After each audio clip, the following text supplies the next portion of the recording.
Let's go. This is what it's like to run 13k as a slower runner. Not gonna lie, I've been really nervous for this. For a while, anything above like a 7k feels really hard, and this is the most I've run for a while, so we're gonna see how it goes. I've just got up, had breakfast, watched episode 1 of the new Sirens show that's on Netflix. Pretty good. Don't know how long it's gonna take me, but we are going to quite a hilly place, so it's probably gonna be a nice chilled one, as I don't want to run up hills and I don't want to overexert myself. We are just over a kilometre in. I'm not going for any set paces or anything that my plan is telling me today, because I'm going to be here in a few days doing a slightly longer run. I just don't want to overdo it, and just going to keep it nice and chilled today, I hope. And yeah, I told you I'd tell you what I'm wearing. So this vest is the Salomon Active Skin 5. Top is from Brooks. Shorts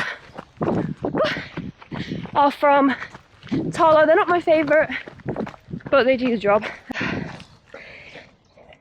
They are the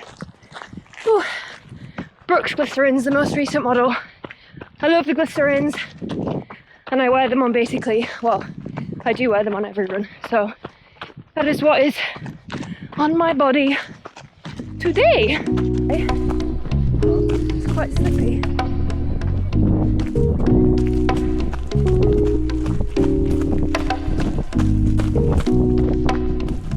So I said I was nervous to start, or to do this run. And it's just because, right, when you have a break from, oh my god, dog just sat in a puddle. When you have a break from long distance and then you start doing it again, it's so scary. It feels like the first time I've ever run whatever the distance is I'm about to do. And I don't know if that ever goes away when you take breaks and then you've got to go back into it, because it's like training your mind to get back into it again is really hard. And for me, it's like, it's not when I'm actually running, it's the build up before it. So like seeing that you've got 13k or whatever it is the scariest part, and then when you're actually out, part of you is kind of like, why was I bitching and moaning about that? It's really not that bad. So yeah, to be completely honest, I really did not want to do it this morning. I think the only reason that I actually went out and did it when I said I would was because Josh is doing it with me, which makes it easier when you have someone else to get you out the door, you know.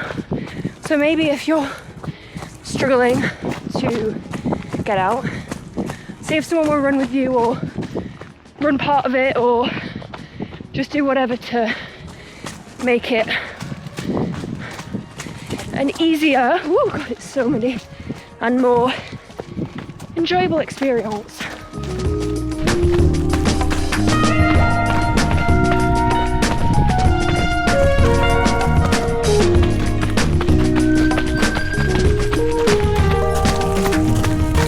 Another thing that I like to do when like I've got a run that I'm slightly terrified of is breaking it down. And like, I know it might not sound like it makes a big difference because it's the same distance, but I swear to god, right, if you think, so for example today, 13k sounds like a lot when you say it like that and when you're counting down kilometre by kilometre, but if you were actually to be like, okay, 5k, and this can change depending on what you're comfortable with, like breaking it down into, but for me I can go, okay, 5k, and I'm literally, right, I'm not thinking about what comes after the 5k, I'm just thinking about that 5k. So right now I'm 3.6k in, which means I'm almost at 5k, which is the end of a mini race. Okay, and then when that 5k is done, and then I'm like, just another 5k.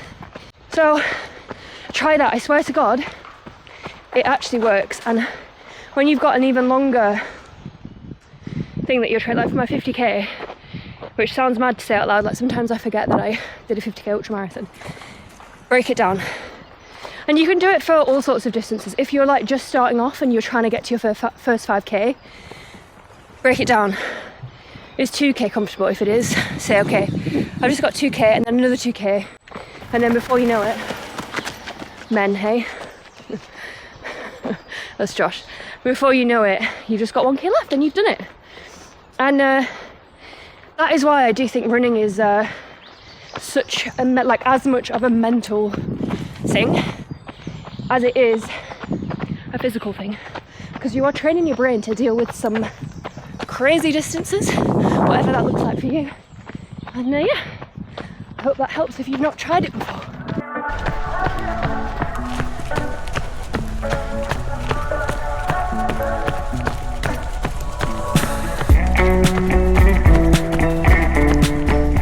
I'm really struggling.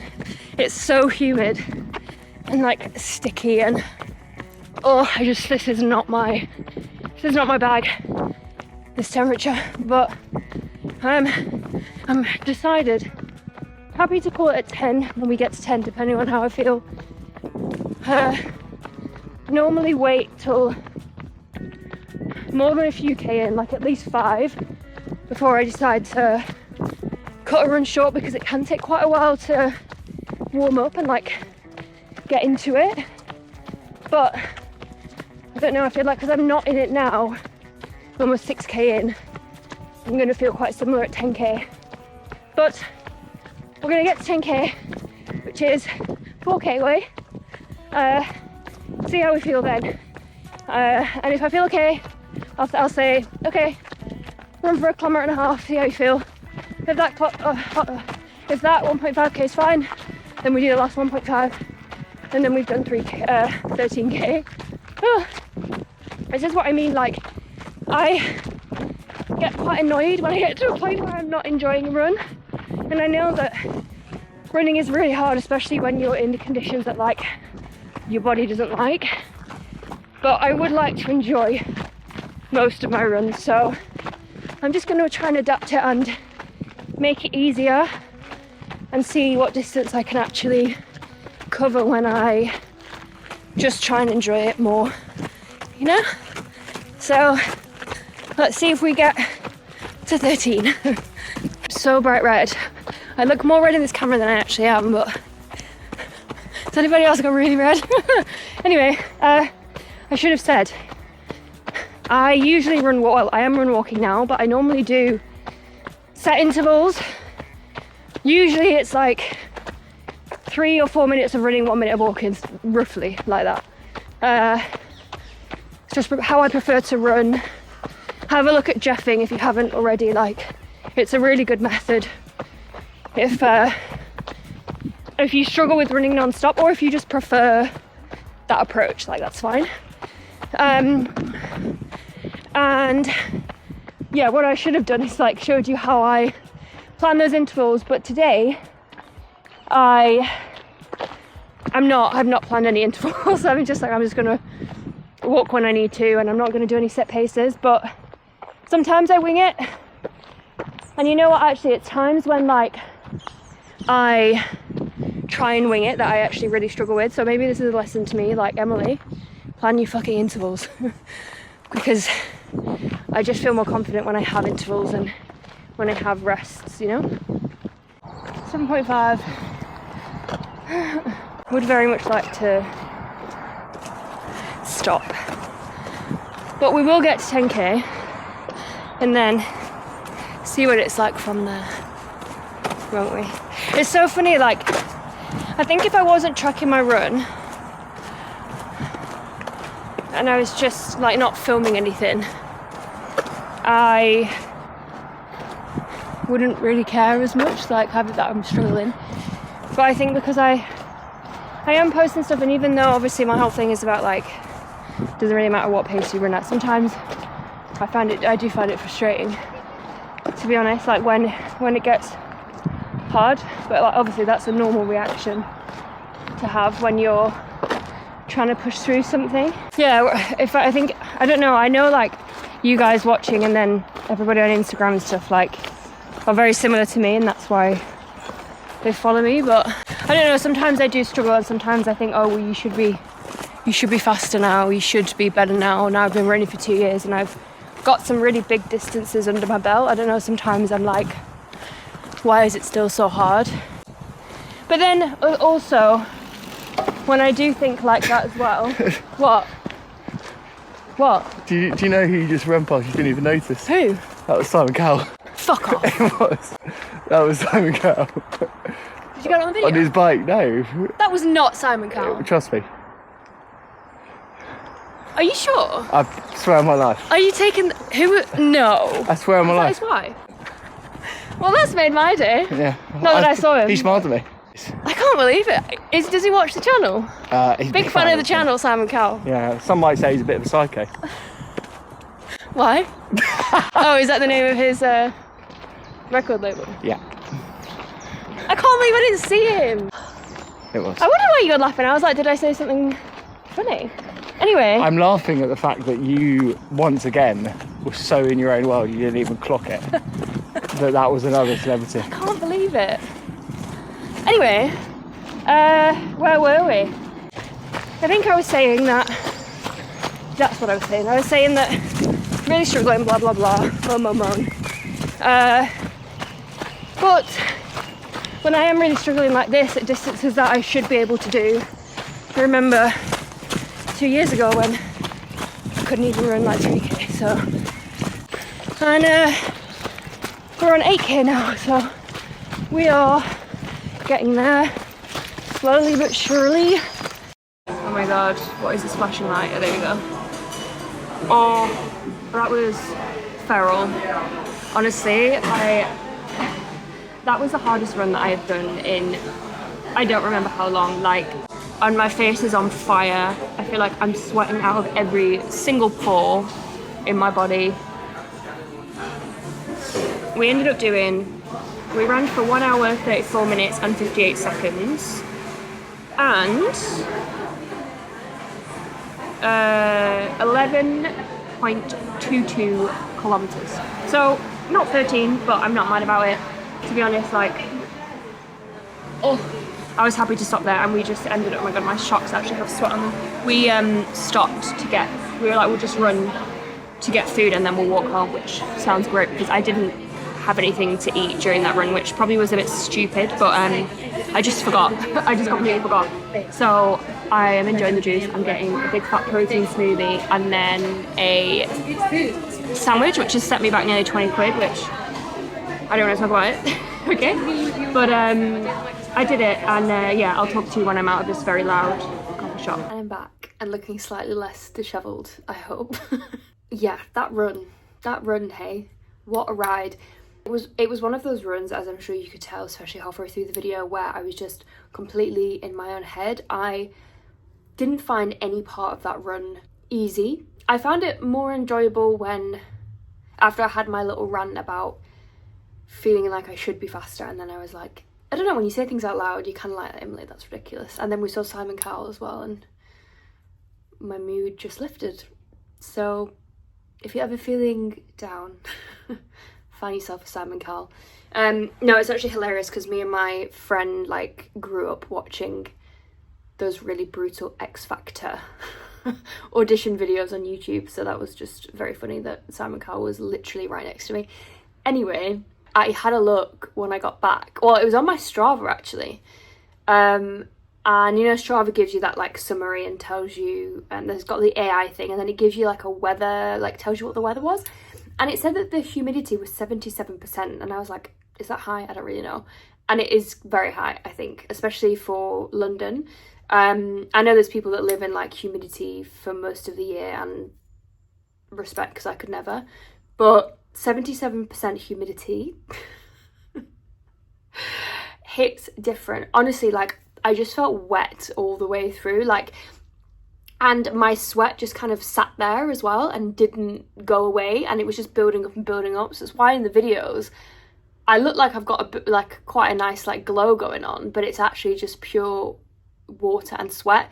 And I did look, and apparently when it's humid, your sweat takes longer to evaporate or something, which I guess means that it's harder for your body to cool you down, which is why I was so much hotter than I thought I would be. It was like 19 or 20 degrees, so it was warm, but I was like, this is weirdly hot. And yeah, and then obviously that kind of elevates my heart rate as well, just because my body doesn't respond well. I'm not used to running in those conditions, right? So it always makes it really hard. And I think that's why I was really struggling with a run that should have been okay. But to be fair, like, haven't had a run that hard in a while, and sometimes, unfortunately, you are just due a bad run sometimes. Bad run. And I say bad run because it wasn't that my pace was slower, it was just my mindset. My mindset wasn't there. But I do think, as much as I don't like those harder runs, it is important to try and push through them. Even if you have to tweak it slightly rather than getting overwhelmed and just completely giving up. Obviously, sometimes that happens, okay? We're only human, but I do think it is important to push through those runs, because ultimately it's going to make you a better runner if you can find some positive in it. During it, it's really not pleasant and it's really uncomfortable, but you have this incredible sense of achievement when you've eaten and you've showered and then you've sat back down on the sofa and you're just like, I'm really glad I did that, because that's what happened to me. I was like, I'm really glad that I did it. I definitely don't regret it. And unfortunately, this is just the nature of running. Like, not every run is going to be your run, and that's fine. Yeah, just try and feel that sense of accomplishment no matter how it goes after the run, because I think that in itself can be a really good feeling and kind of make up for the fact that you had a shit run. If you'd like to see more videos like this, where it's just kind of a vlog of one run, or like my longer runs, then let me know. I've got a 16 to 17k coming up very soon, which will be my longest run of this training block, which is kind of nice. Normally I train to 18k, but I adapted my plan and I made my longest run shorter, just because I know that I can do the half because I've done so many now. Yeah, that is good. That's going to be another thing that I have to battle through, especially coming back after a really tough run. It's going to be hard, but I'll do it. So yeah, let me know if you want to see any more videos like this of just me walking you through a long run that I do. And if you don't know, I'm currently training for my 7th half marathon, which is going to be on the 14th of June. On the Norwegian island of Svalbard, which is an island close to the North Pole, which I'm so excited about. So make sure you subscribe if you haven't already, because I will be bringing you with me and filming that whole experience. So that's going to be really, really exciting. And yeah, I really hope that you enjoyed this video, and just know that running is really hard. Long runs are really hard. Running in the summer, if you're not used to it, is really hard. So go easy on yourself and try not to do what I did and get in your own head. Although it's very normal, just try and appreciate it after you've done the run, because what you're doing is not easy. It's very hard. If it was easy, everybody would do it. And enjoy your next run. I'll see you in the next video.